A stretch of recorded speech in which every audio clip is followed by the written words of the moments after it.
Lindong. Prologue. Ang Great Yan Empire ay umiiral sa isang mundo kung saan ang paggalang ay makukuha lamang sa pamamagitan ng lakas. Sa loob ng Great Yan Empire na ito, ang apat na dakilang angkan ay palaging nakatayo sa itaas ng iba.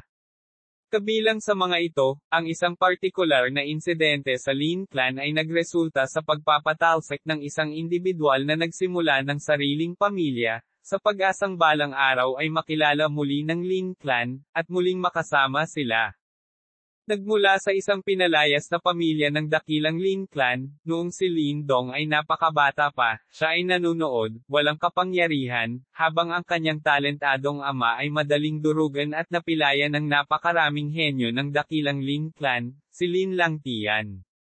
Sa isang desperadong ama, isang nalulungkot na lolo, at isang naghihirap na pamilya, mula pa noong nakamamatay na araw na iyon, si Lindong ay hinimok ng isang malalim na layunin, ang maghayganti sa lalaking kinuha ang lahat at higit pa sa kanyang pamilya. Gamit ang walang anuman kundi ang lakas ng loob at determinasyon, samahan si Lindong habang hindi niya namamalayan ang isang tadhanang higit pa sa inaasahan niyang maisip kapag napadpad siya sa isang misteryosong anting-anting na bato.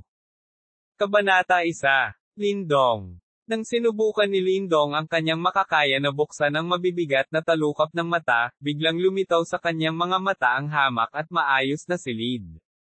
Natigilan siya sa pamilyar na eksena at mabilis na napalingon. Sa silid na iyon, dalawang figure, isang lalaki at isang babae, ang nakaupo sa mesa. Tatay, nanay. Sa pagtingin sa dalawang figure, nagmamadaling itinaas ni Lindong ang kanyang espiritu at tahimik na sinabi. Hindi ka ba nagigising? Nang marinig niya ang tawag, nanguna ang babae sa paglingon, at nakita niya si Lindong, na nagmulat ng kanyang mga mata, na agad na nagalak. Medyo payak ang babae at parang nasa 30 years old na. Bahagyang maganda ang kanyang mga pisngi, nagbibigay ng banayad at banayad na pakiramdam. Siya ang ina ni Correct Lindong, si Liu Yan.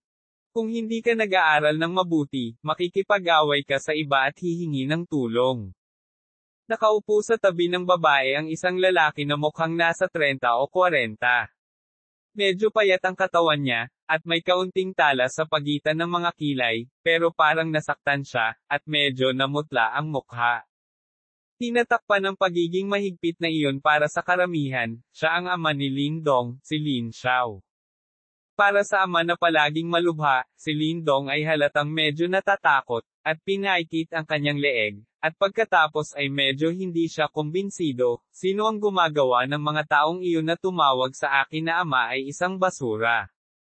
Sa pakikipag-usap, hinawakan ni Lindong ang dibdib na masakit pa rin, at hindi niya naiwasang mapanganga ang kanyang mga ngipin. Ito ay orihinal na pagsubok sa pamilya ni Lin, at nag-quiz din siya dahil nagsimula siyang mag-practice.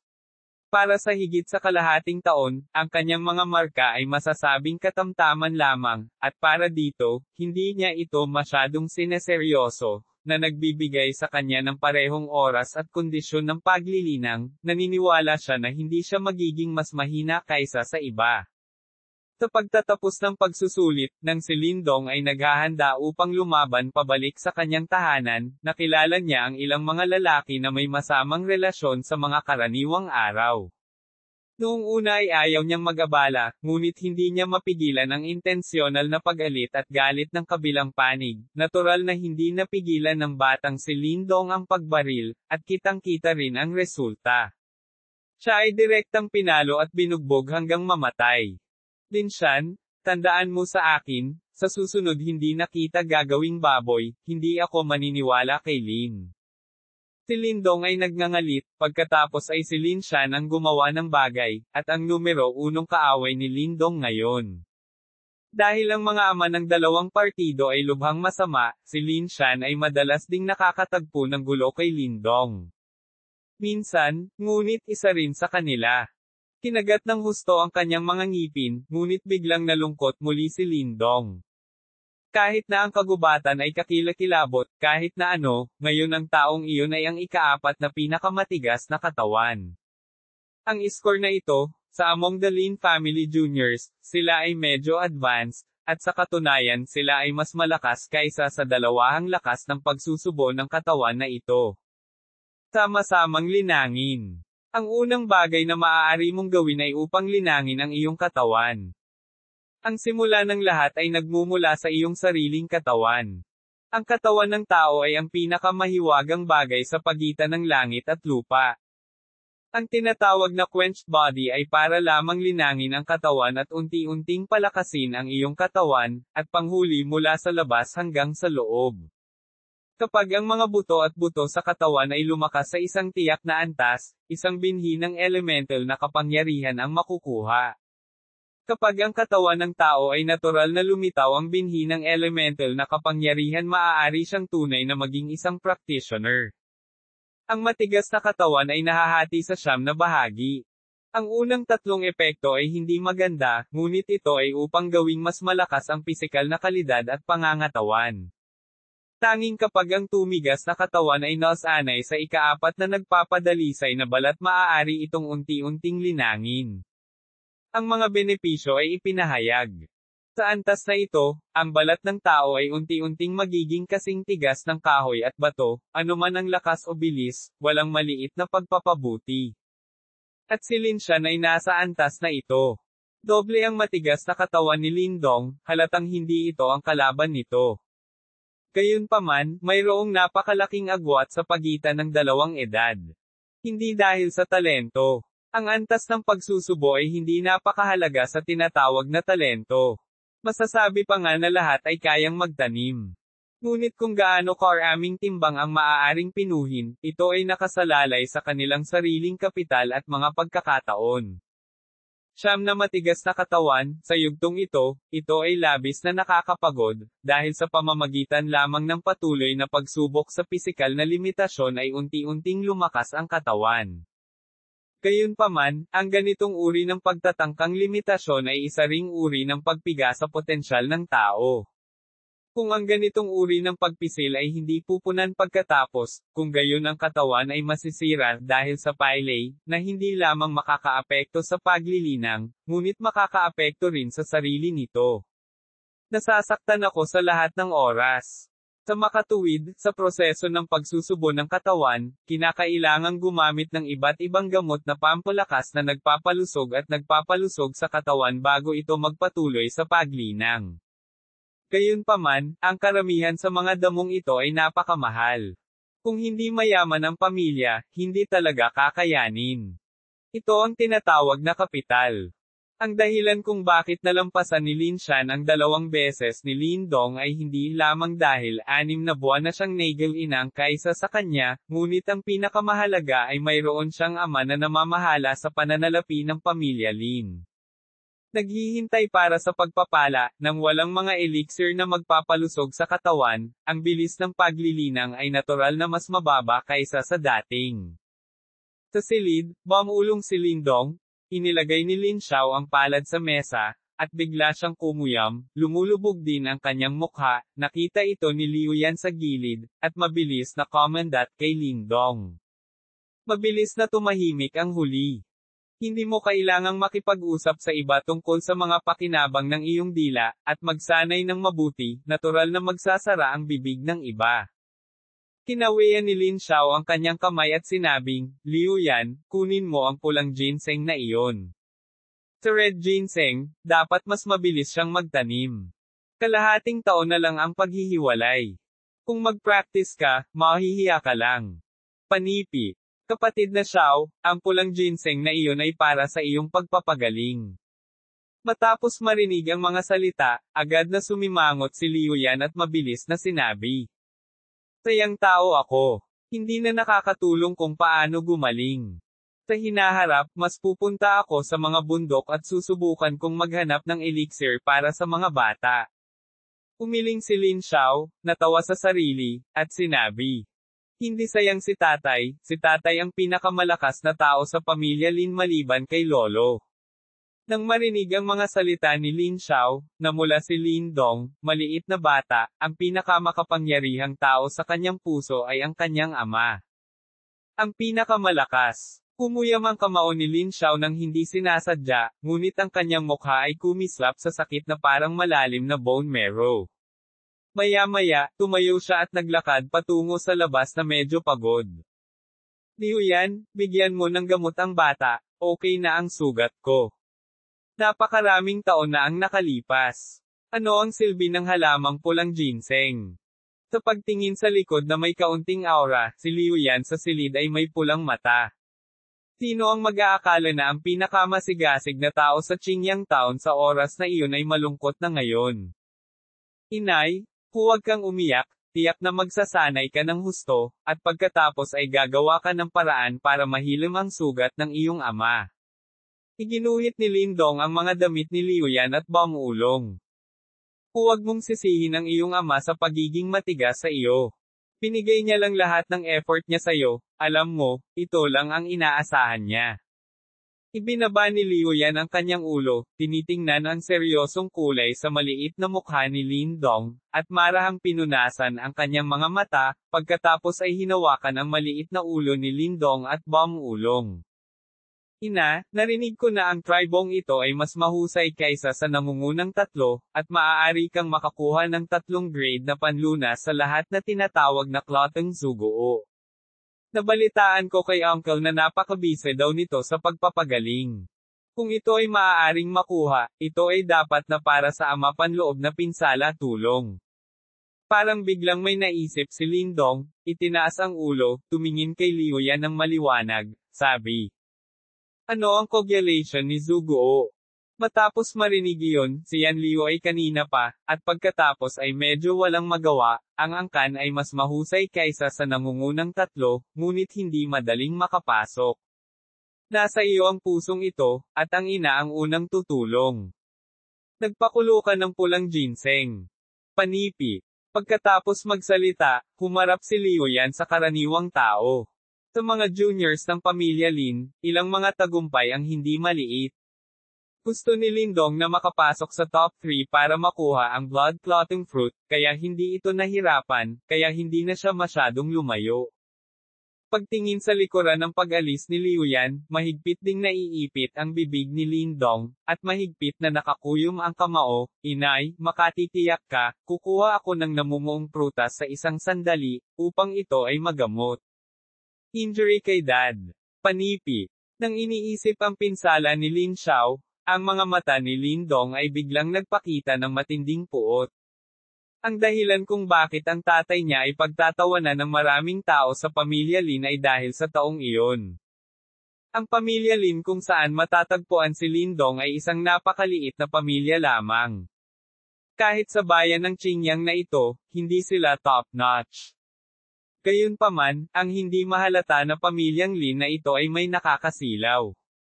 Ang background ay ang pamilya Lin. Ang pamilyang Lin, isa sa 4 na pangunahing angkan ng dinastiyang Dayan.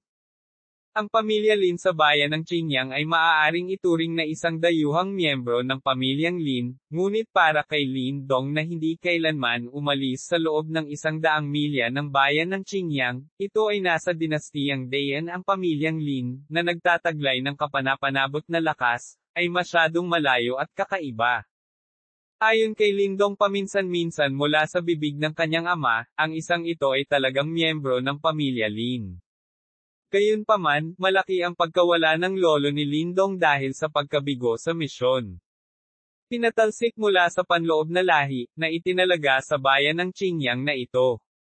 Itinatag niya ang maliit na pamilyang Lin na ito, at sa loob ng mga dekada ay ginawa niya ang lahat ng pagsisikap na makabalik sa pamilya Lin, at ang pagnanais na ito ang kanyang pangunahing layunin sa loob ng mga dekada. Gayunpaman, ang kanyang mga pagsisikap ay hindi nakakamit ng maraming epekto. Ang kanyang ginawa ay hindi nararapat na banggitin sa malaking pamilya Lin.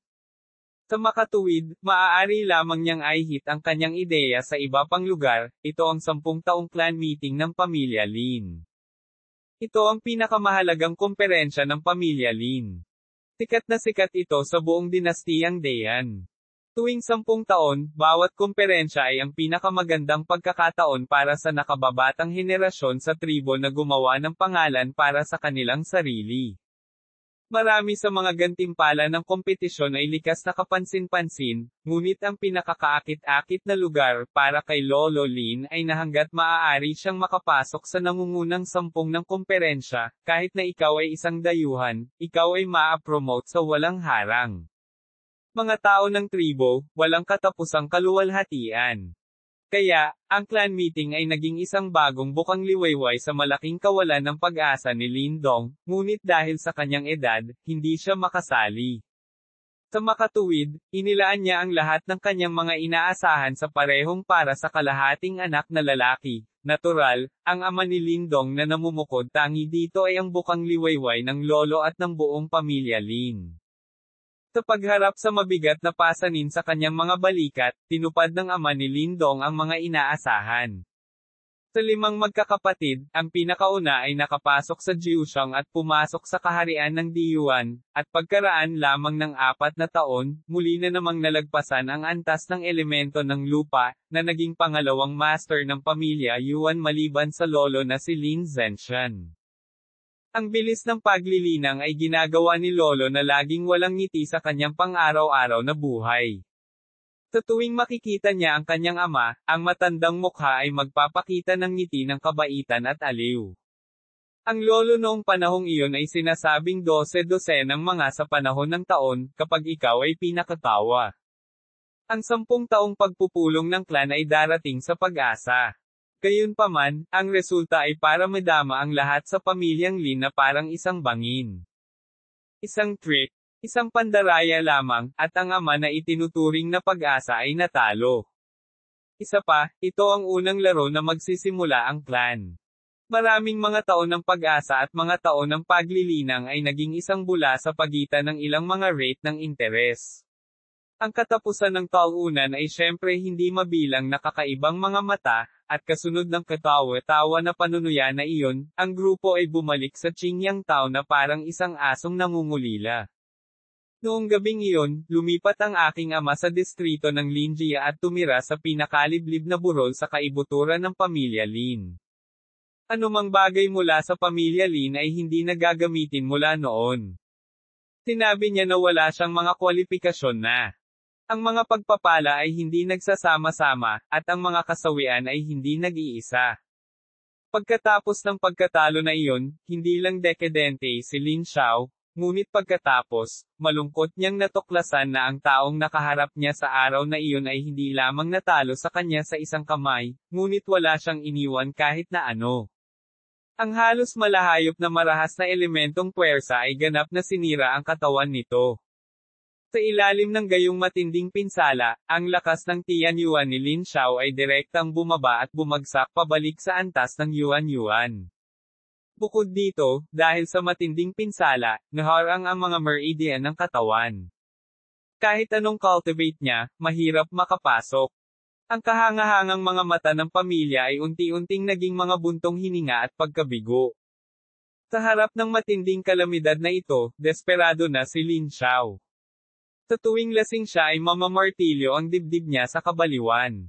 Ang mahina at mahinang tunog ay nagpapatabi sa ina, labis na nababagabag. Luha, kahit bata pa si Lin, nang makita niya ang eksenang ito, parang kutsilyong pinilipit pa rin ang puso niya. Kasabay nito, tahimik ding nagbunga ng bakas ng pagkamuhi ang batang puso sa taong nanakit ng ganito sa kanyang ama. Sinira niya ang kanyang ama at sinira ang kanyang tahanan. Tungkol naman sa may akda, nang maglaon, gumalaw si Lin ng nagkataon, at narinig niya itong itinaas ng tiyuhin at ng iba ng may hinanakit at kahinaan. 10 taong gulang na pagsasanay, 12 taong gulang na sinira ang matigas na katawan na siyam na antas at pumasok sa kaharian, 14 na taong gulang na si Jin Diyuan, 17 taong gulang na si Jin Tianyuan, 25 taong gulang, ang sigla ng ang katawan Yinyang Jiao Tai, at sa wakas ay matagumpay na binago ang Dan, ang Carpio Longman ay naging isa sa iilang makapangyarihang dinastiya ng Dayan upang bumuo ng Yuan Dan bago ang edad na 30. Ang kanyang buhay ay hinubog ng mga alamat. Ang kanyang pangalan ay Lin Lang Tian. Sa silid, ang mga kamao ni Lin Dong ay nakakuyom, ang kanyang mga mata ay kumislap ng matinding puot. Kabanata 2 Tongbai Boxing. Sa madaling araw, tinatakpan ng hamog ang liblib na tuktok ng bundok na ito. Malabo ang paningin ng mga puti at puti. Hu! Hu! Sa isang masukal na kagubatan sa likod ng tuktok ng bundok, biglang may napakatindi na humihingal na boses, at naningkit ang aking mga mata, at ang nakikita ko lamang ay isang maikling figure sa isang bukas na espasyo sa kagubatan na nakabitin ang aking mga kamay. Sa isang makapal na puno ng kahoy, ang maliit na katawan ay patuloy na umaalon sa tulong ng paghila ng kanyang braso, at sa pagitan ng pagtaas at pagbaba, ang kanyang katawan ay nagpapakita ng isang medyo kakaibang posture. Ang postura na ito ang gumagawa ng lahat. Ang mga kalamnan ay lahat ay nag-eehersisyo ng magkasama. Bukod dito, may ilang itim na bakal na nakasabit sa kanyang mga braso at bukong-bukong, tumutulo ang pawis sa kanyang damit, at basa rin ang mga bakal. Ang maliit na figurang ito ay natural na si Lindong. Ang kanyang pagkabata ay walang gaanong kayamanan, at ang kanyang matinding ama ay nagturo sa kanya ng pinakamahalagang bagay sa kanyang paglilinang, pagtitiyaga at pagsusumikap. Ang mga bagay na ito ang tanging kondisyon para makipagkompetensya siya sa mga kasamahan niyang may magandang puhunan. Tumutulo ang pawis sa kanyang mga mata, at ang mahigpit na pakiramdam ay nagpakagat ng mahigpit na ngipin ni Lindong. Damang-dama niya ang kirot at pagod mula sa kanyang mga kalamnan pagkatapos ng mataas na antas ng pagkahapo. Maraming tao sa oras na ito, pinipili nilang magpahinga, ngunit sinabi sa kanya ng kanyang ama na sa oras lamang na ito maaari niyang labagin ang limitasyon, kaya, dapat ipilit. Huwag kailanman magpahinga. Para sa paghahambing ng klan na makalipas ang kalahating taon, kailangan niyang magsikap na linangin.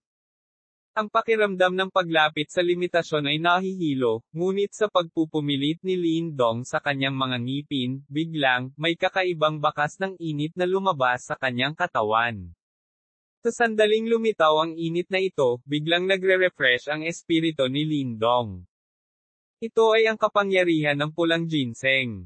Ilang araw na ang nakalipas, ang pulang ginseng strain na orihinal na ginamit upang gamutin ang mga sugat ni Lin Xiao ay sa wakas ay ipinadala sa katawan ni Lindong sa ilalim ng kanyang kalooban. Kailangan kong sabihin na ang elixir na ito ay masyadong epektibo para kay Lindong, na nasa yugto ng pagsusubo. Sa ilang araw ng pagsasanay, malinaw na naramdaman ni Lindong na ang kanyang katawan ay mas mahusay kaysa ilang araw na ang nakalipas. Ito ay 2 beses na mas malakas, at malinaw na nararamdaman niya ang pisikal na lakas. Siyempre, ang medicinal power ng red ginseng ay napakabuti para kay Lindong, pero ang medicinal power na iyon ay hindi walang katapusan, kung tutuusin, kung paano sasabihin ang red ginseng na ito ay isang magandang gamot, kaya ang medicinal power ng red ginseng ay naglalaro after 5 araw, ito ay unti-unting nagkalat. Gayunpaman, ang dispersal na ito ay hindi isang kumpletong pagkawala. Ang katawan ni Lindong ay napalakas pa lamang. Natural, imposibleng maabsorb ng buo ang gamot ng walang dumi, kaya may ilalagay na gamot sa kaibuturan ng kanyang katawan.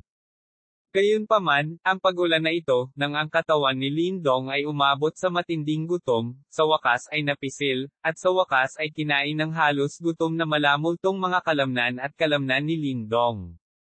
Ang isang bakas ng banayad na gamot ay dahan-daang tumago sa mga kalamnan. Tila naririnig ni Lindong ang tagay ng hindi mabilang na mga selula sa kalamnan sa sandaling ito. Tahimik na nawala ang asim at pagod. Sa halip, ito ay isang lumalagong enerhiya. Hoy! Hinawakan ni Lindong ang trunk, ibinagsak ang kanyang katawan, at pamitik sa hangin, patuloy itong dumapo sa lupa, nakataas ang kanyang waist stick, biglang nag-click ang kanyang buong katawan, at pagkatapos ay si Lindong ay natutuwa siyang makita na ang kanyang katawan ay parang upang bahagyang mas malakas. Ang ikatlong tumitigas na katawan. Mahigpit na hinawakan ni Lindong ang kanyang mga kamay at naramdaman ang lakas sa pagitan ng mga kalamnan. Puno ng pagtataka ang maliit niyang mukha.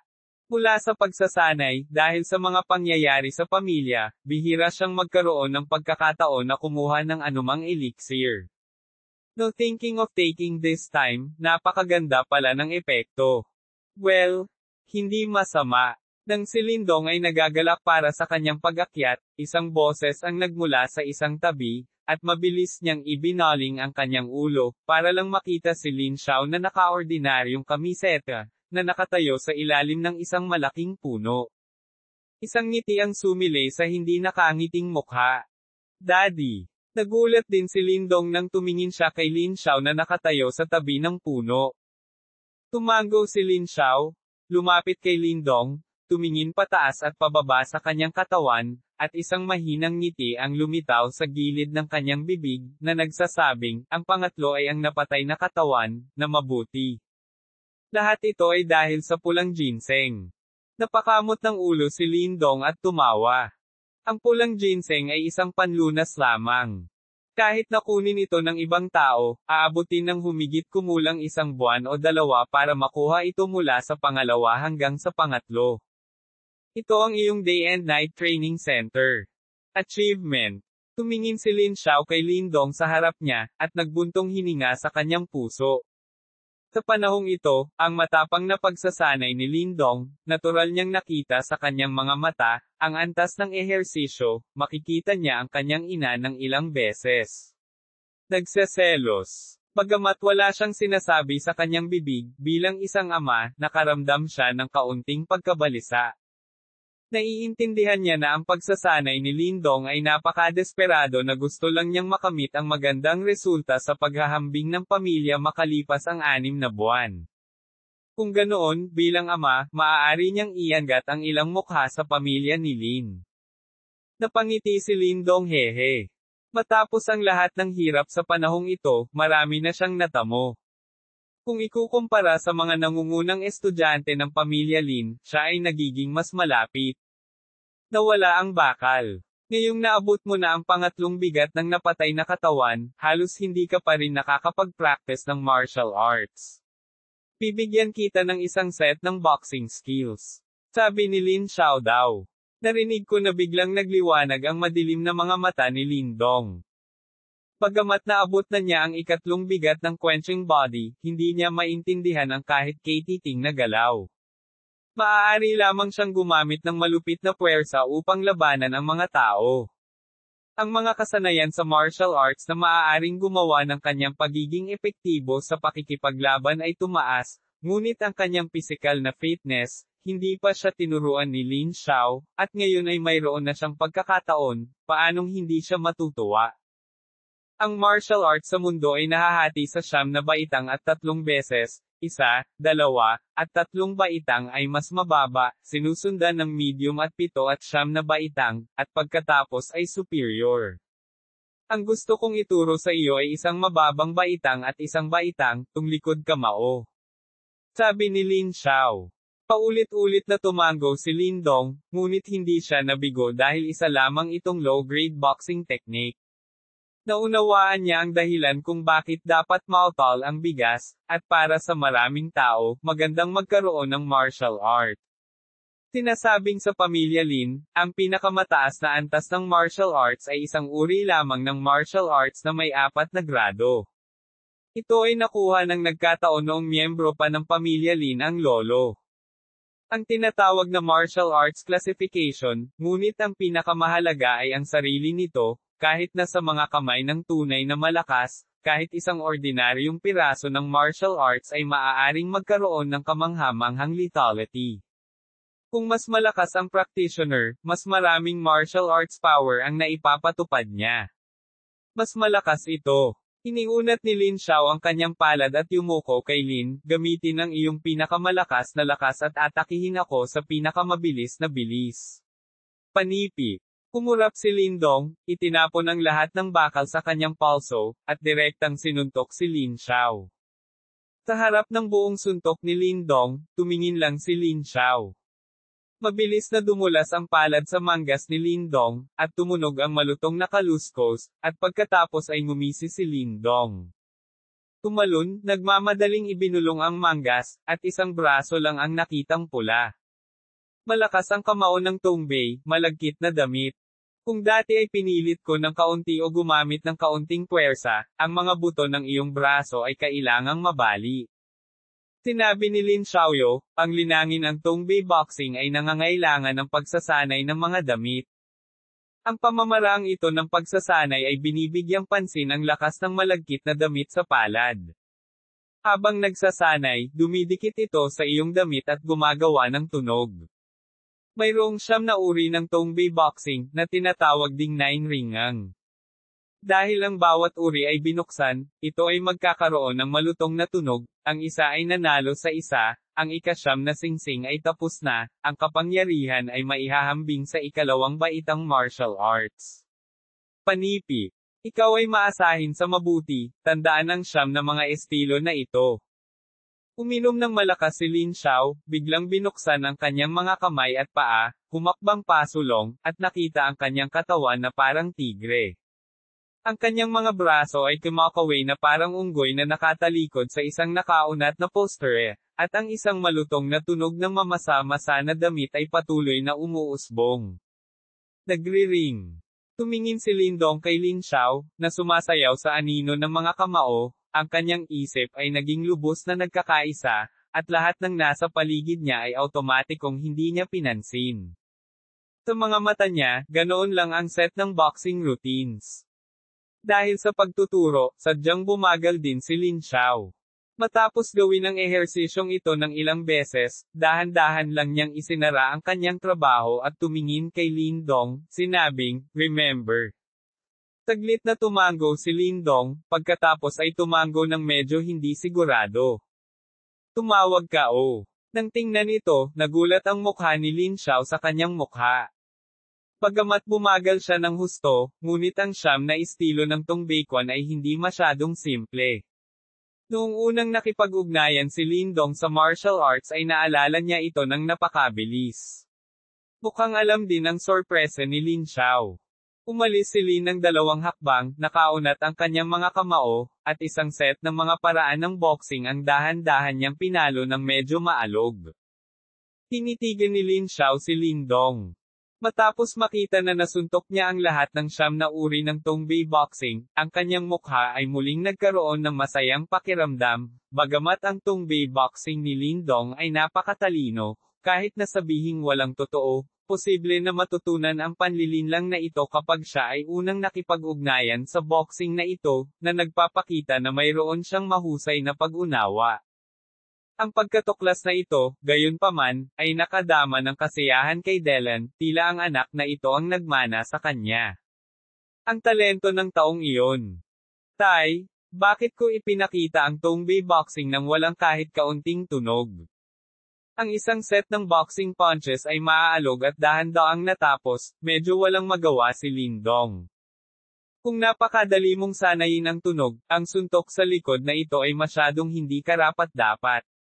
Ngumisi si Lin Xiao, at pagkatapos ay nagsabi, "Tandaan, kapag nagsasanay ka, maingat na damhin ang puwersa, hanggat maaari mong gawin ang mga manggas na sundin ang iyong lakas, sa halip na ang iyong lakas ay sumunod sa manggas, kung gayon ang back punch na ito ay itinuturing na isang matagumpay, paglilinang.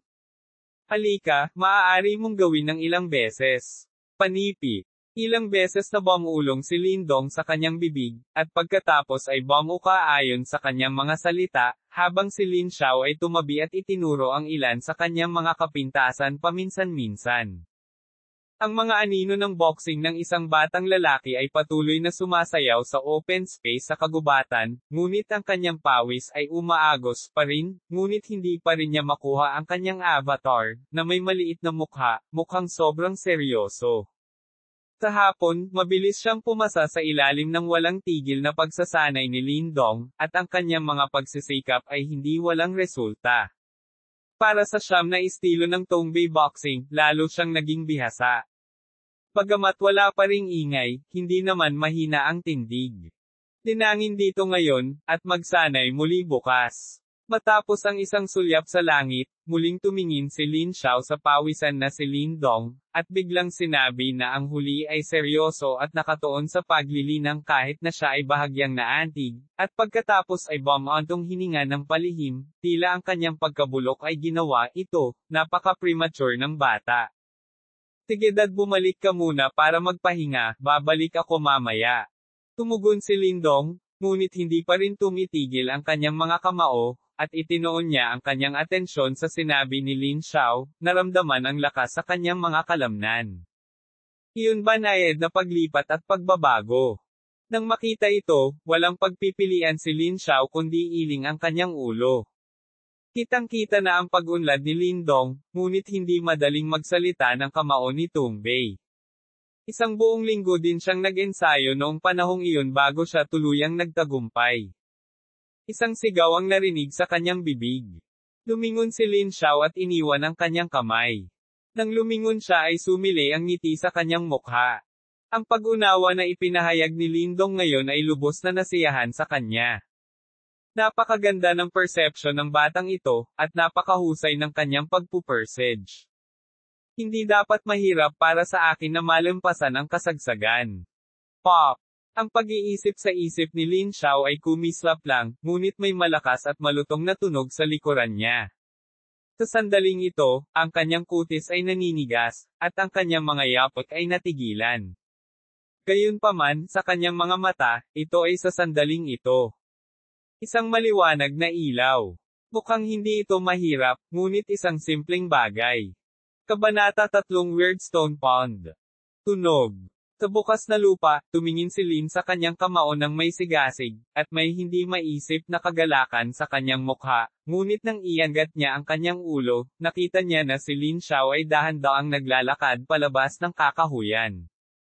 Hoy, ipakita mo siya sa tatay ko bukas para sorpresahin siya. Nang makita ito, napangiti si Lin, biglang nakaramdam ng pananakit sa kanyang braso, nagmamadaling ibinulong ang kanyang manggas, ngunit natagpuan na ang kanyang braso ay natatakpan ng tela. Ang mga pulang marka ng dugo, at maging ang ilang bahagi ng cortex, ay naalis, at patuloy na pumasok ang dugo. Kanya. Hindi ko naramdaman ang concentration ng practice kanina, pero ngayong sobrang distracted ako, biglang lumakas ang sakit, na hinayaan ni Lin na gumalaw ang kanyang mga ngipin at ngumisi. Alam niya na ito ay sanhi ng pagsasanay ng Tongbaekwon. Pagkaraan ng mahabang panahon, medyo nasaktan. May oras pa, punta ka muna dyan Bubble. Tumangala si Lindong sa langit at biglang tumalikod at tumakbo patungo sa likod ng bundok. Makalipas ang halos 10 minuto, bumungad sa kanya ang isang matarik na bangin. Naminggalinga siya sa paligid, ngunit maingat na sinundan ilang nakausling bato ng bangin ang tumalon pababa. Ang mga batong ito ay hindi kapansin-pansin, ngunit sila ay nabuo lamang ng isang madilim na kalsada. Para sa kalsadang ito, ang Lindong ay isa ring magaan na kalsada. Kaya kapag nag-iingat ka, walang mangyayaring hindi inaasahan, at pagkatapos ay isang kuweba na nakatago sa ilalim ng ilang malaking bato ang nasa harapan mo. Ang kuweba ay napakatago, at ang mga nakapaligid na bato ay nakatago. Kung hindi mo ito sinasadyang hanapin, hindi mo ito mahahanap. Siyempre, sa pangkalahatan, walang gagawa ng ganitong uri ng bagay. Paglukso sa kuweba, ang malamig na pakiramdam ay biglang inalis ang mabahong pawis ni Lindong. Ang lugar na ito at ang init sa labas ay parang dobleng mundo, ngunit ito ay isang magandang lugar upang maiwasan ang init ng tag-init. Ang kuweba ay hindi masyadong maluwang, at walang espesyal maliban sa isang batong lawa sa gitna ng kuweba. Paglapit mo sa Seiji, makikita mo na puno ito ng kristal na malinaw na tubig. Sa ibabaw ng tubig, may kaunting malamig na hangin. Tungtong. Pagdating niya sa Seiji, mabilis na hinubad ni Lindong ang kanyang sando at tumalon papasok. Bahagyang nanginig ang malamig na hangin, at mabilis siyang umayos dito. Ang kuweba na ito ay aksidenteng natagpuan noong bata pa si Lindong. Siya lang at ang berdeng sandalwood ang nakakaalam ng lugar na ito. Ang tubig dito ay mas malamig kaysa sa ibang lugar. Sa tag-araw, narito ang paborito ni Lindong. Maligo, ngunit ang pool ng tubig na ito ay tila walang kakaibang epekto maliban kung ito ay medyo malamig. Siyempre, medyo mali rin ito. Sa bawat oras na nandito ako, hindi ko alam kung ilusyon ba ito o iba pa. Laging nararamdaman ni Lindong na ang kanyang espiritu ay naging sobrang magkakaugnay. Kahit anong gawin niya, mabilis siyang makapasok. Pansin. Sa ganitong uri ng pakiramdam, hindi pa naging maganda ang pakiramdam ni Lindong, ngunit noong nag-practice siya ng Tongbaekwan, nalaman niya na sa ganoong estado, tila napakaganda ng epekto niya sa paglilinang, kung hindi, maaaring mahirapan din siya na linangin ang tunog sa napakaikling panahon. Dapat ba ito ay isang ilusyon? Nakahiga sa stone pond, hinawakan ni Lindong ang tubig at pinanood itong dahan-daang umaagos pababa, ang kanyang mukha ay kulubot. Ang bagay na ito ay napaka-magical, at dapat niyang linangin ang kanyang lakas ng maaga. Ang bagal. Ang paglilinang hanggang sa ika-6 na antas ng napatay na katawan ay ang kakayahang linangin ang mahilin, at magkaroon ng kapangyarihan, ang tunay na practitioner. Ilang tao lang ang makakaabot sa antas na ito. Yuan Li, ang pinakamahalagang bagay sa paglilinang. Sinasabing ang mga may malakas na lakas ay maaaring maging sanhi ng pagguho ng lupa kapag sila ay nagtaas ng kanilang mga kamay. Ang napakalawak na kapangyarihan ay nasa paunang yugto pa rin ng paggalaw ng kagubatan. Para sa mga maliliit, ito ay masyadong hindi maisip. Ang pinagmulan ng lakas na ito ay si Yuan Li, isang kakaibang enerhiya na lumulutang sa pagitan ng langit at lupa. Gayunpaman, para maabsorb ang langit at lupa, kailangan mo munang mag-ehersisyo ng kaunting binhi ng Yuan Li, para maakit mo ang mas maraming kapangyarihang pumapasok sa katawan. Sumandal si Lindong sa gilid ng siji at nakapikit ang mga mata sa kanyang likod. Saglit na pag-iisip, unti-unti na talaga siyang nakatulog. Ang paglilinang sa panahong ito ay napakahirap para sa kanya, at ngayon ay halos hindi na siya makapagpahinga. Isang uri ng pagkapagod ang biglang kumalat sa mga buto. Habang natutulog ang kagubatan, muling tumahimik ang kuweba, at marahang kulot ang tubig. Dida. Sa katahimikan, ang malinaw na tubig ng pool ay biglang nag-iba-iba, at ang isang patak ng yin-red na dugo ay dumulas pababa sa may mantsa ng dugo na braso ni Lindong at nahulog sa tubig ng pool. Sa patak ng dugong ito na bumabagsak, ang orihinal na tahimik na tubig sa pool ay biglang kumulo, isa-isa, na may matingkad na kulay dugong mga bula na tumataas mula sa ibabaw ng tubig, at pagkatapos ay pumutok sa paligid ng katawan ng natutulog na kagubatan. Ang maputlang-pulang likido ay kumalat, at sa wakas ay parang isang sambong, na bumabalot sa gumagalaw na katawan ni Lin, at sa wakas ay nag-drill sa mga butas nito. Nang ang mga mapupulang likidong ito ay pumasok sa katawan ni Lindong, ang mga kalamnan ng katawan ay tila na-compress at lumiit, at ang pawis ay lumitaw na parang siksik na tubig, na nagtipon, at lahat ng mga garapata ay nahulog sa tubig.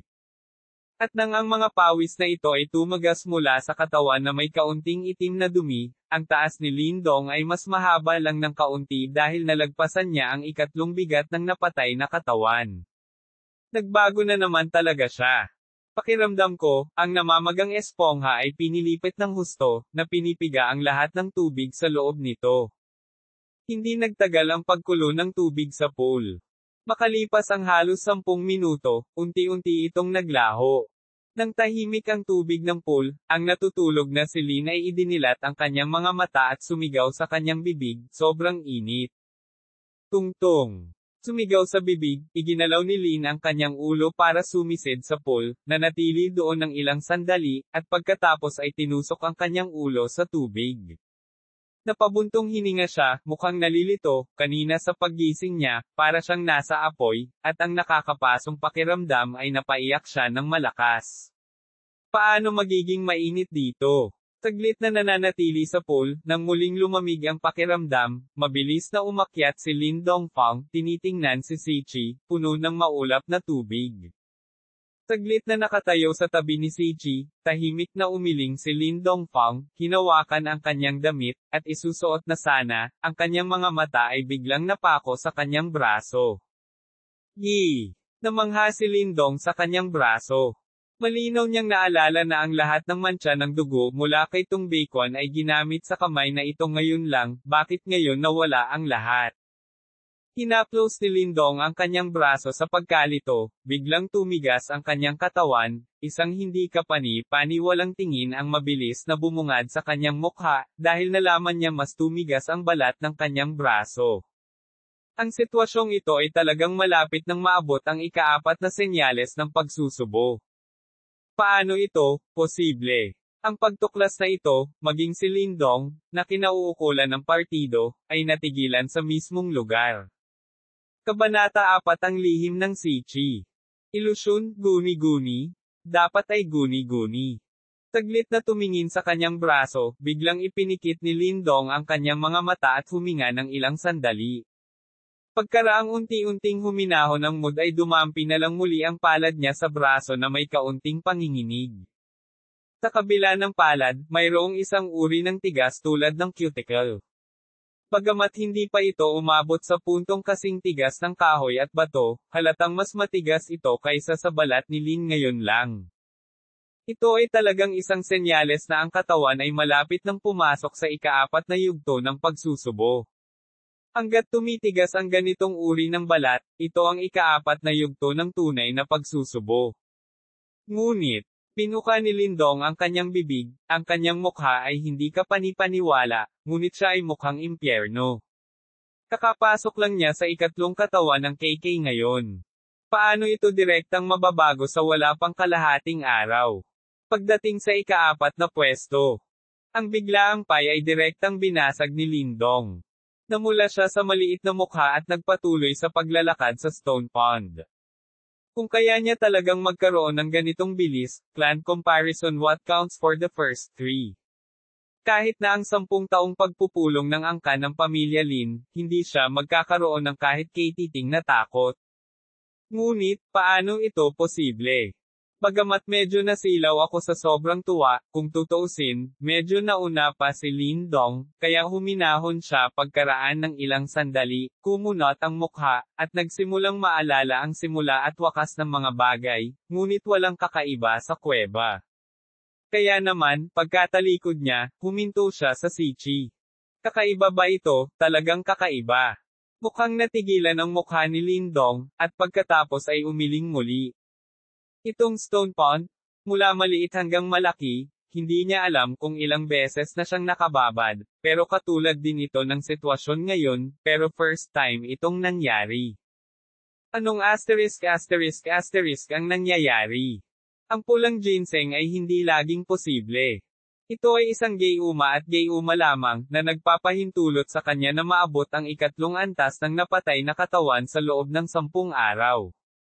Palaging may kakaiba. Napangisi si Lindong, ngunit may tiyaga sa kanyang maliit na mukha.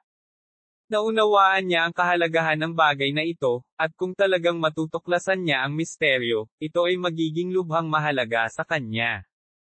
Ngayon ay pagod kaysa dati, ngunit hindi lang ito ang pagkakataong natutulog dito.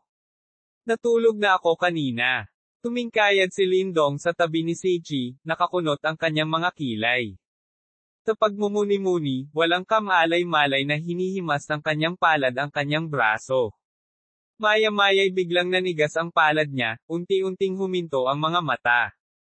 Maraming bahid ng dugo sa braso ko, doon. Dugo. Namilog ang mga mata ni Lin, at bigla niyang inabot at hinawakan ang puwang ng bato sa tabi ni Sichi, at naglabas ng maliit na punyal mula rito, na narito kanina. Ang punyal ay tumawid sa dulo ng mga daliri ng may kaunting puwersa, at isang patak ng Yin Hongzhou ang biglang bumulaga, at pagkatapos ay nag-alinlangan si Lindong, at maingat na ibinagsak ito sa Stone Pond. Tik! Ang tunog ng mga patak ng dugo na bumabagsak sa Stone Pond ay malinaw na umalangaw-ngaw sa tahimik na kuweba, habang ang mga tingin ni Lindong ay nakatitig sa lugar kung saan ang mga patak ng dugo ay tumutulo ng hindi kumukurap. Ang mga patak ng dugo ay tumulo sa Stone Pond, na nagdulot ng maliit na alon, ang kulay ng dugo ay dahan-daang kumalat, at pagkatapos, ang kalmadong Stone Pond ay agad na tumaas sa mga mata ni Lindong na nagulat. May mga paltos ng paisa-isa, at mayroong isang maputlang-pulang likidong search sa mga paltos. Bahagyang gamulong ang lalamunan ni Lindong, at ang kanyang palad ay nanginginig at naunat sa pool ng tubig. Ang mga paltos ay pumutok at sumabog, at ang isang bakas ng maputlang-pulang likido ay sumunod sa palad, pagkatapos ay tahimik na tumagos sa mga pores. Sa pagpasok ng mapusyaw na pulang likido, naramdaman ni Lin ang nagninangas na sensasyon sa kanyang palad, at ang sensasyong iyon ay kapareho ng kakagising niya lang, at sa pagkakataong ito, tila malinaw na siya naramdaman ko na ang maputlang pulang likido ay kumikiliti sa ang lamad ng kalamnan ng kanyang palad, na nagpapatigas ng balat sa palad. Talaga naman. Nang mapansin niya ang pagbabago ng palad, puno ng tuwa ang mukha ni Lindong. Tama ang hula niya. Ang tubig sa stone pond na ito ay nangangailangan ng dugo para maging espesyal. Hinawakan ni Lin ang pagkakahawak. Ang cortex sa palad na ito ay malinaw na mas mahirap kaysa sa ibang mga bahagi. At ito ang epektong nakuha ng maikling chin bubble ngayon lang. Ang epektong ito ay tinatawag na mahiwagang epekto. Ayon sa pagtatansya ni Lindong, ang mahiwagang epektong ito, maging ang 3 antas na elixir na ibinebenta sa bayan ng Qingyang, ay imposibleng makamit. Ngunit bakit ang pool ng tubig na ito ay may epekto na kahit 3 potion ay hindi makakamit? Ang tubig sa stone pond ay matagal na niyang nakita, at ito ay nakapasok sa mga bato. Ngunit ito ay ordinaryong tubig sa bukal ng bundok. Bagamat medyo malamig, sigurado ang paggalaw ng kagubatan. Ang tubig sa bukal ng bundok ay walang anumang kakaibang epekto, ngunit paano mo maipapaliwanag ang ganitong uri ng bagay na nangyayari sa katawan? Pinunasan ni Lindong ang kanyang noo at bumantong hininga ng matagal.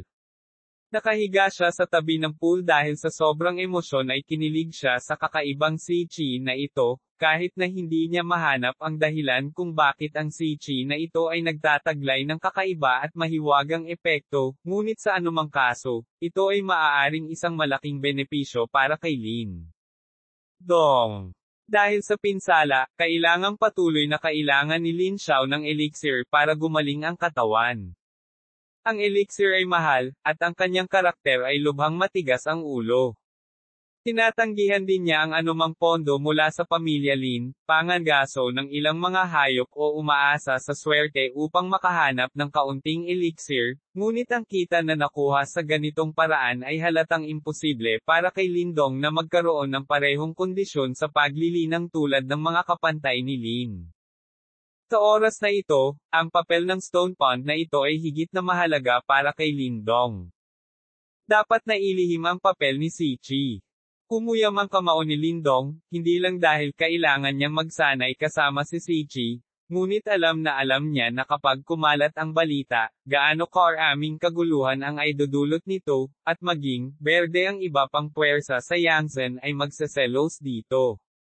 Sa oras na iyon, maaaring malaking sakuna ang kakaharapin ng pamilya Lin.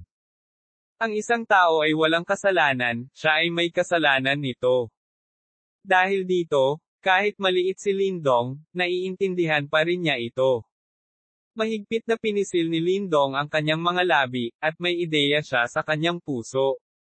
Nang tatayo na sana siya, bigla siyang tumingin at tumapik, at tumitig ng diretso sa tuktok ng kuweba sa itaas ng Sichi, kung saan ito ay tila kumikislap ng kaunti kanina.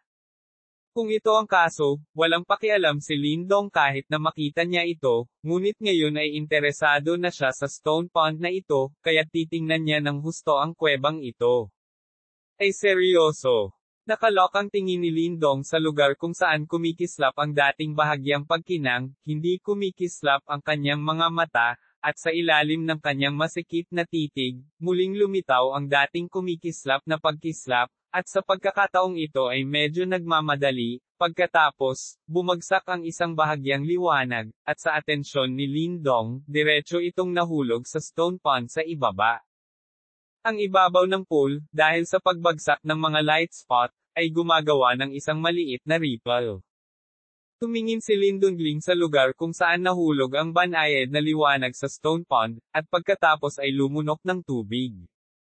Nang bumagsak ang naunang ilaw, mahina ang kanyang nakita, at tila may patak ng madilim na pulang likido. Ang ganoong uri ng likido, kapareho ito ng mapula-pulang likido na nakita ni Lindong pagkatapos tumulo ang mga patak ng dugo. Mukhang sekreto, sa ibabaw nito. Ang liwanag sa mga mata ni Lindong ay naging mas maliwanag. Tumangala siya at tumingin sa tuktok ng kuweba sa itaas ng Sichi, bulong sa sarili. Kabanata 5, Mahiwagang Stone Rune. Ano ito? Napatitig si Lindong sa bagay na nasa kamay niya. Nagmukha itong bato na kasing laki ng 2 daliri. Ang bato ay kasing laki lamang ng 2 daliri, maputlang kulay abo. Isang kakaibang malambot na pakiramdam, ang pagpindot na iyon ay hindi dapat bato, ngunit ito ay hindi tulad ng jade, hindi tulad ng kahoy. Parang bato pero hindi bato, parang jade pero hindi jade, parang kahoy pero hindi kahoy. Ito ang sinubukang akyatin ni Lindong sa tuktok ng kuweba at natagpuan ito mula sa isang nakatagong bitik doon. Sa pagtingin sa pinagmulan ng nakaraang posisyon ng pagtulo, dapat itong bagay na ito. Sa madilim na lugar ng tuktok ng bundok na nakatanim sa bagay na ito, mayroong isang napakalinaw na palm print, at kahit na ang palm print ay malinaw na nakikita. Sa pagtingin sa misteryosong palm print, naiintindihan ni Lindong Fang na ang kuweba na ito ay maaaring matagal na ang nakalipas. Maaga pa. Kakaibang mga bagay. Pulong ni Lindong, sa bato na kasing laki ng hinlalaki, ang ilang mga hindi kilalang linya ay makikita ng mahina, na tila isang magic rune. Ang rune ay natatakpan ng mga bato sa lahat ng dako, ngunit ginagawa itong mas mukhang isang misteryosong stone rune.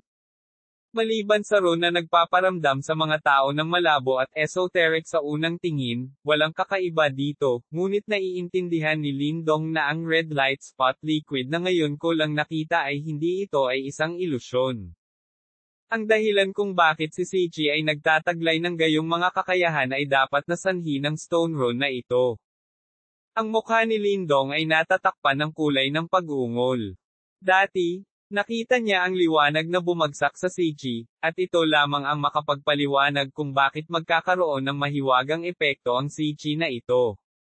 Sa pag-ungol ng kagubatan, biglang nagmula sa labas ng kuweba ang tunog ng mga gumugulong na bato. Ngayon ay mabilis niyang inilagay ang stone charm sa kanyang underwear pocket at inilagay sa kanyang dibdib. Kuya Lin, hihi, alam kong nandito ka. Nang kolektahin ni Lindong ang stone rune, lumitaw ang isang parang butterfly figure sa pasukan ng kuweba. Ito ay isang maliit na batang babae na mukhang mga 13 o 14 na taong gulang. Simpleng light color lang ang suot niya.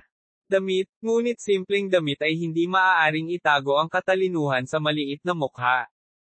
Bagamat bata pa ang batang babae, ngunit ang isang maliit na mukha ay medyo maislan, kapag ang kanyang malalaking mata ay kumikislap, siya ay mukhang sobrang cute. Sa pagtingin sa batang babae, gumaan din ang loob ni Lindong. Ang batang babae ay hindi mula sa pamilyang Lin, ngunit isang sanggol na inampon ni Liu Yan mula sa nyebe ilang sandali matapos siyang ipanganak. Ito ay bahagyang mas maliit kaysa kay Lindong. Sa isang punto, lumaki silang dalawa ng magkasama, parang magkapatid, napakalapit, at dahil ulila siya, hindi niya sinunod ang apelyido ni Lin, kaya binigyan siya ni Liu Yan ng magandang pangalan, Qingtan, at ang kanilang mga tao ay katulad din, sila, ang Espiritu Chi ay bumauha na parang sandalwood. Kuya Lin, dumidilim na, matagal ka nang tinawag ng nanay ko. Nakangiti si Qingtan, natural na hinawakan ng kanyang maliit na kamay ang gumagalaw na braso ni Lin, at pagkatapos ay kinaladkad siya palabas, bumubulong habang naglalakad, dumidilim na, at ang batong kalsada dito ay hindi nakikita. Gusto mo pa bang matulog sa kuweba ng ganyan? Panipi. Nakatingin sa sandalwood na bumubulong na parang lark, hindi napigilan ni Lindong na ngumiti, at saka hinawakan ang kanyang dibdib gamit ang kanyang palad. Parang may stone sign sa dibdib niya. Isang mahinang pakiramdam ng lamig ang lumabas. Bagamat hindi ko naiintindihan ang pinanggalingan ng stone rune na ito, intuitively kong sinabi kay Lindong na ito ay dapat na pambihira. Gabi, na sumasakop sa lupa, ang malamig na liwanag ng buwan ay bumuhos, na hinuhugasan ang natitirang init sa lupa.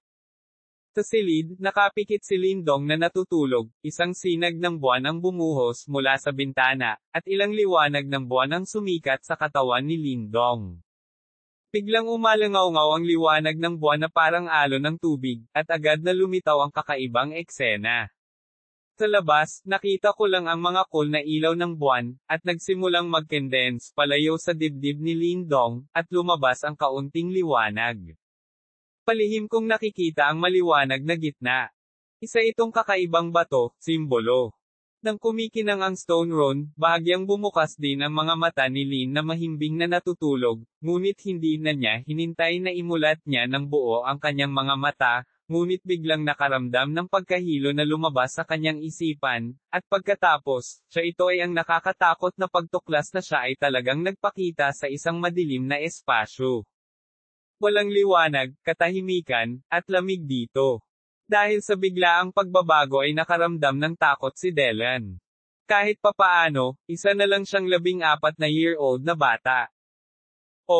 Sa panahon ng takot ni Lindong, isang maliit na boses ang biglang tumunog sa tahimik na madilim na espasyo. Kaagad, isang grupo ng liwanag at anino ang biglang lumitaw sa kanyang harapan. Tinitingnang mabuti ang liwanag at anino, eksaktong kapareho ito ni Lindong, maliban sa mukha ng huli ay hindi puno ng galit, puno ng pamamanhid. Ano ang nangyayari? Napatitig si Lindong sa liwanag at anino sa kanyang harapan, natakot ang kanyang ulo sa kakaibang eksenang ito. Pop! Nang matarante si Lindong, biglang gumalaw ang figure ng Lindong na liwanag at anino, tanging ang kanyang figure ay kumikislap at ang kanyang mga kamao ay nakaunat. Palayasin. Ito ba ang back punch? Sa pagtingin sa boxing technique na ginawa ng liwanag at anino na iyon, iginalaw ni Lin ang kanyang mga mata at biglang hindi napigil ang lumaki. Pagkatapos, isang makapal na pagkabigla ang lumabas sa kanyang mga mata. Natuklasan niya na ang pabalik-balik na kamao na ginawa ng liwanag at anino na ito, mukhang mas streamline kaysa kay Lin Xiao at perpekto. Papapapapapapapapap. Sa madilim na espasyo, ang liwanag at anino ay naglalakad na parang lumilipad, at ang magkabilang kamao ay kamakaway. Ito ang unggoy na umuunat sa poster upang ito ay pakiramdam na mas busog kaysa noong si Lin Xiao. Espiritu G. Siyam na tunog. Ang tingin ni Lindong ay tumingin sa parehong liwanag at anino na may sariling pagkabigla. Nang gumanap ang huli ng Tongbakon, malinaw na narinig niya ang siyam na malulutong na tunog. 9 rings. Pulong ni Lindong sa kanyang sarili, ngunit nang mabigla siya dito, biglang nanginginig ang katawan sa liwanag at anino pagkatapos lamang ng set ng boxing. Sa ilalim ng pag-iling na ito pala ay may bahagyang tunog mula sa braso ni Lindong. Ang muffled na tunog na ito ay napakabanayad. Kung hindi dahil sa espasyong ito at sa mental cohesion ni Lindong sa sandaling ito, natatakot akong hindi ko ito marinig. 10 singsing. Tinitigan ni Lindong ang liwanag at anino ng pipi. Malinaw na mayroon lamang itong 9 na malalakas na suntok sa likod. Kapag naabot nito ang kanyang mga kamay, magkakaroon ito ng 10 singsing. Sinabi ni Lindonggan nang may katiyakan na ang 10 singsing, kahit na ang kanyang ama na si Lin Xiao ang mismong gumaganap nito, ay hindi maipapakita. Ano ang nangyayari? Si Lindong ay nahulog sa isang mapurol na estado. Pagkaraan ng mahabang panahon, unti-unti niyang nabawi ang kanyang pag-iisip, nakasimangot at nag-iisip, bagaman isang beses lang niya itong napanood, ngunit may kakaibang pakiramdam si Kelin. Mukhang mas natural at maliksi, o mas perpekto, kaysa sa ginawa ni Lin Xiao sa maghapon. Ngunit kung bakit ang liwanag at anino na ito ay may kakaibang kakayahan, hindi iyon ang mauunawaan ni Lindong, ngunit palihim, naiintindihan niya na marahil sa pagkakataong ito, nakilala niya ang sanggol. Sa isip ni Lindong, ang liwanag at anino ng set ng boxing ay hindi nawala, ngunit ang figure ay muling kumislap, na sinundan ng isang set ng parehong Tongbei boxing, simula sa simula. Sa pagtingin sa parang unggoy, medyo nawala si Lindong, at ang gulat sa simula ay hindi namamalayang nawala. Pinagsama niya ang lahat ng kanyang isip, at pinagmamasdan ang liwanag at anino ng may konsentrasyon, ang pagmumuni-muni sa maliit na mukha. Ang kulay ay mas mayaman din. Paulit-ulit niyang pinagmamasdan ang fist style ng liwanag at anino, at kahit ang bahagyang arko ay maingat na naitala sa kanyang isipan. Matapos manood ng mahabang panahon, sa wakas ay binitawan ni Lindong ang kanyang mga paa, binuksan ang kanyang kinatatayuan, nagsimulang gayahin ang liwanag at anino, at dahan-daang pinalabas ang Tongbei Boxing. Pop! Sa madilim na espasyo, dalawang magkatulad na figure at liwanag at anino ang nagsimulang walang pagod na magsagawa ng boxing ng paulit-ulit. At ang tunog ng kaluskos na iyon ay patuloy na tumutunog, ngunit halos lahat ng mga ito ang mga tunog ay nabibilang sa liwanag at anino.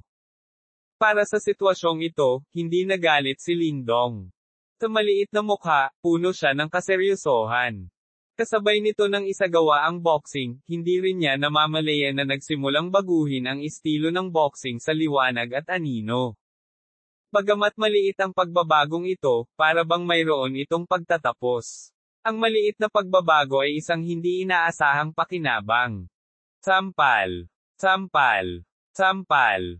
Sampal. Ang mga palad ng kamao ay nakaunat, ang kanilang mga braso ay parang mga unggoy, nababaluktot at bumabagsak, apat na malulutong na tunog ang maririnig, at ang estilo ng kamao ni Lindong ay nagdadala din ng hangin sa sandaling ito.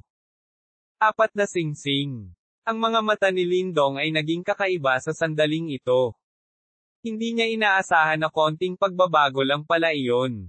Ang pagsasanay na ito ng mga suntok sa likod ay magiging madaling gamitin. Ang pakiramdam na iyon ay tulad ng pagkuha ng isang walang kapantay na tagapagturo sa kamay, at ang antas ng berong ito ay umabot sa isang antas ng kakilakilabot. Ang pag-aani na ito ay para lang mapasaya si Delan. Kung alam ni Lin Xiao na makakapag-practice siya ng Tongbei Boxing ng 4 na beses sa loob lamang ng isang araw, natatakot akong mabigla siyang mahulog. Halos isang buwan na siyang nag-ensayo bago niya halos naabot ang ganitong bilis, ngunit nalampasan siya ni Lindong ng 12 beses. Sa pag-aani na ito, ang espiritu ni Lindong ay tila naging mas masigla. Hindi lamang siya hindi nagpahinga, ngunit nagsimula siyang magsagawa ng boxing ng paulit-ulit. Maaaring pareho sa liwanag at anino na iyon. Sa madilim na espasyo, na parang walang oras na dumaraan, patuloy na ginagaya ni Lindong ang liwanag at anino, at sa ilalim ng kanyang pawis, ang kanyang mga kamao ay higit na katulad ng liwanag at anino na iyon. Sa madilim na espasyo, ang liwanag at anino ay kumikislap, tulad ng dalawang espiritual na unggoy, na ang kanilang mga kamao ay nag-uunat at bumabagsak sa hangin.